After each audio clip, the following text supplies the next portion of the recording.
ஆபாச படங்களை பார்ப்பதும் ஒரு போதைதான்.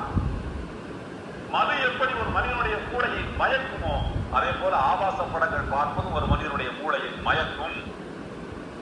மது எப்படி ஒரு மனிதனை உடக்கி போடுமோ, அந்த ஞாபகம் வந்துருச்சுன்னா முதல்ல அதைத்தான் செய்யணும், வேற எதுவுமே அவன் கண்ணுக்கு தெரியாது.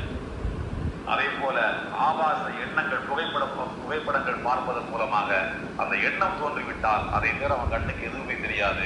முன்னால் இருப்பது சின்ன பிள்ளையா, பெரிய ஆளா, தொழில் முறையிலே தப்பு செய்யக்கூடியவளா, அல்லது இல்லத்தரசியா, சகோதரியா, தாயா என்பதை கூட ஒரு மனிதன் பார்க்க மாட்டான். டொபமைன் சுரந்துருச்சுன்னா சிந்திக்கும் திறன் முழுவதுமாக தடைபட்டு போய்விடும். சொல்வது டாக்டர் யாசிர் காதி, ஒரு வேதியியல் பேராசிரியர், அமெரிக்காவில் பணியாற்றியவர். ஒரு ஆய்வின் முடிவாக அதை அவர் வெளிப்படுத்துகின்றார். இப்படி நாம் பார்த்தோம் என்று சொன்னால் பெண்களுக்கு எதிராக செய்யப்படக்கூடிய கொடுமைகள் என்பவை மேற்கத்திய உலகம்தான் அதனுடைய ஊற்றுக்கண்ணாக இருக்கிறது.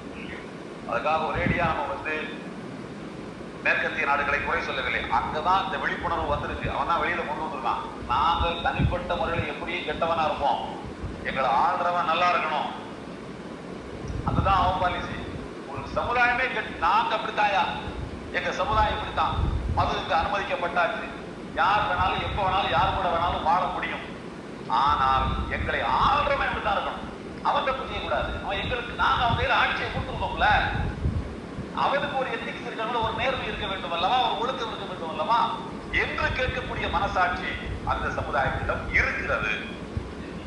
அந்த வகையில் அதை பாராட்டலாம். ஆனால் இந்த நேரத்தில் நாம் உலக சமுதாயத்துக்கு சொல்ல வேண்டியது என்னவென்று சொன்னால், இஸ்லாம் தான் இதிலிருந்து முற்றிலுமாக விலகி நிற்கிறது. ஒரு தத்துவம் என்ற அடிப்படை, தனிப்பட்ட நபர்களை நான் இங்கே சொல்லவில்லை.